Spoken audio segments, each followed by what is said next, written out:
जंगल में बरसात हो रही थी। मौसम गर्मियों का था, इसलिए सभी पक्षी एंजॉय कर रहे थे और सभी पक्षियों के पास बारिश का भोजन भी जमा था। और फिर रात हो जाती है, लेकिन बारिश अपने जोरों पर थी। चिड़िया अपनी बेटी गुड़िया के साथ अपने घर में बैठी बारिश के मजे ले रही थी। मामा, जब आप छोटी थी तो क्या उस समय भी ऐसे ही बारिश होती थी? गुड़िया, बहुत ज्यादा बारिशें होती थी। एक दफा तो इतनी तेज बारिश हुई कि हमारा घर ही टूट गया था। मामा, फिर क्या हुआ? फिर हुआ यूँ कि मेरे पापा बहुत बहादुर थे और वो तेज बारिश में जंगल की दूसरी दिशा में गए। वहाँ एक पीपल का पेड़ था। मेरे पापा वहाँ से पीपल के पत्ते लेकर आए। फिर मेरी मम्मा और पापा ने उन पत्तों से हमें सुरक्षित रखा। मामा, अगर बारिशें ज्यादा हो जाए तो क्या हमारे घरों तक भी पानी आ जाएगा? गुड़िया बेटी, हमारे घर पेड़ों के ऊपर हैं। यहाँ अगर ज्यादा बारिश भी हो तो फिर भी पानी नहीं पहुँच सकता। मामा, मैंने अपनी जिंदगी में पहली बार इतनी तेज बारिश देखी है। मुझे पता है गुड़िया, तुम डर रही हो बारिश से। कुछ नहीं होता, तुम सो जाओ, सुबह तक बारिश रुक जाएगी। वो माँ बेटी ऐसे बातें कर ही रहे थे कि तभी रानू चिड़िया देखती है कि बारिश का पानी तो सच में उनके घर में आ रहा था। गुड़िया, बारिश का पानी तो हमारे घर में आने लगा है। मुझे तो विश्वास नहीं हो रहा कि पानी इतना जमा हो गया है जंगल में। तुम बैठो, मैं जरा बाहर देखती हूँ। फिर रानू चिड़िया अपने घर के बाहर आती है। वो जैसे ही बाहर आती है तो देखकर हैरान हो जाती है कि बारिश का पानी तो उनके घरों तक पहुँच चुका था।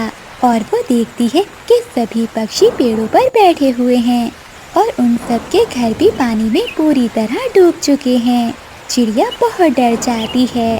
गुड़िया बेटी, जल्दी घर से बाहर आओ, पानी बहुत ऊपर तक आ गया है। फिर गुड़िया अपनी माँ की आवाज़ सुनकर घर से बाहर आ जाती है। मामा, अब क्या होगा? गुड़िया बेटी, तुम डरो नहीं, सभी पक्षियों के घर पानी में डूब गए हैं। सुबह होते ही हम कोई उपाय निकालेंगे। फिर वो सभी पक्षी सारी रात पेड़ पर ही बैठे रहते हैं और बारिश भी सारी रात होती रहती है। वो सब पक्षी सुबह होने का इंतजार करते हैं। आखिरकार ये लंबी रात गुजर ही जाती है। फिर सभी पक्षी एक पेड़ पर इकट्ठा होते हैं। दोस्तों, मैं और गुड़िया जाग ही रहे थे जब बारिश का पानी हमारे घर तक आ गया।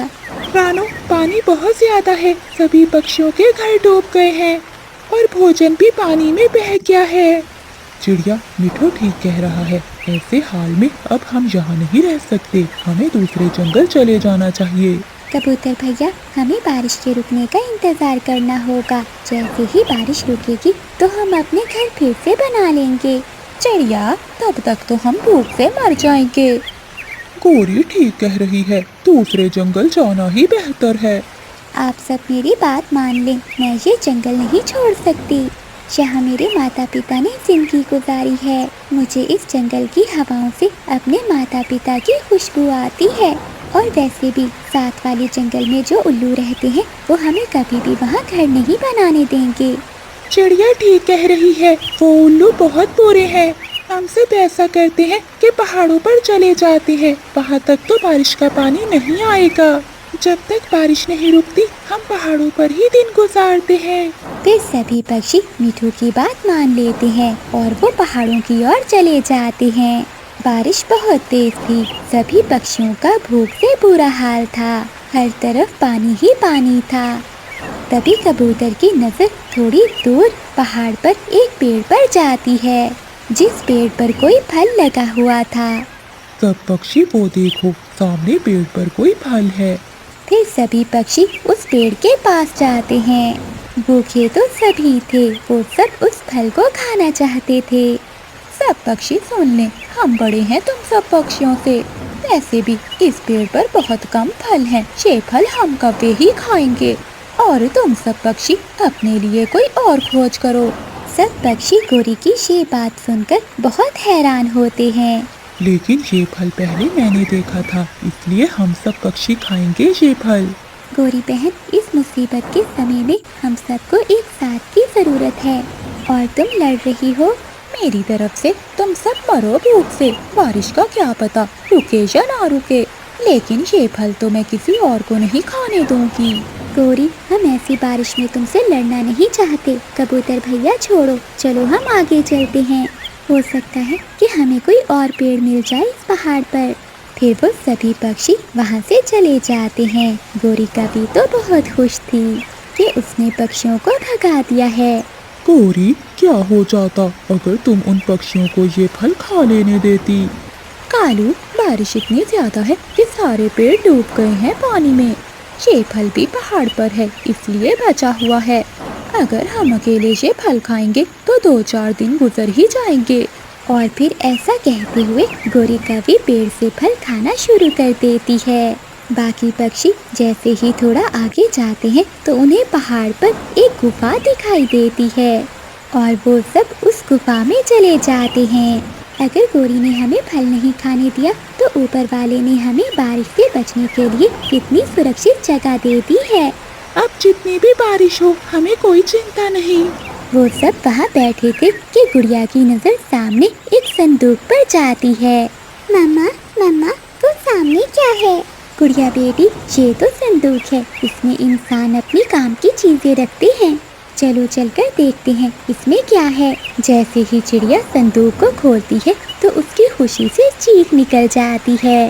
भोजन, इस संदूक में तो ढेर सारा भोजन है। ये तो मुझे ऐसे लग रहा है जैसे किसी इंसान का रखा हुआ हो।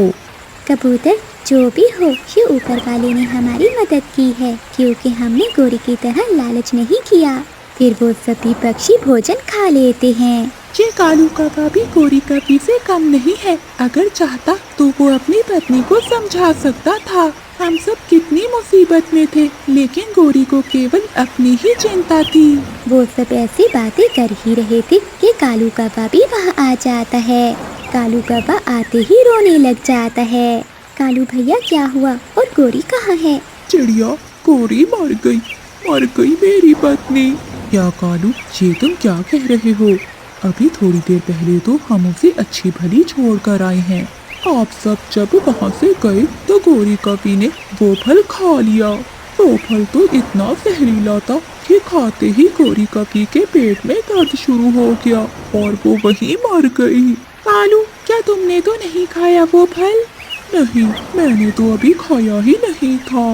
ये सुनकर सभी सोच में पड़ जाते हैं कि गोरी कवि ने अपनी जान देकर उनकी जान बचाई थी या गोरी कवि ने उनसे लड़ाई की थी। ऐसा भी तो हो सकता है कि गोरी को शक हो कि वो फल जहरीला होगा। हो सकता है इसीलिए उसने हमें वो फल नहीं खाने दिया। लेकिन कालू कौवा खामोश रहता है। फिर वो सभी पक्षी कालू कौवे को भी भोजन देते हैं। वो सभी पक्षी बारिशों के दिन उसी गुफा में ही गुजारते हैं।